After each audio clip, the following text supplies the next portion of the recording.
viene la afiliación nuevamente del Seguro Popular.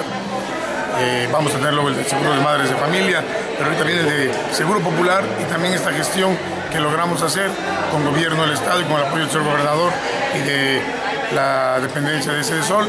Estamos jalando, queremos llegar a 500 personas de Seguro Popular, queremos llegar a nuevas a las renovaciones. También te recuerdo a los fortinenses, el Seguro Popular tiene una vigencia, hay que renovarla, hay que volver a dar los datos para que esto esté actualizado. Entonces, mi invitación es: aprovechemos estos programas que son del gobierno del Estado, del gobierno federal, y no nos cuestan nada.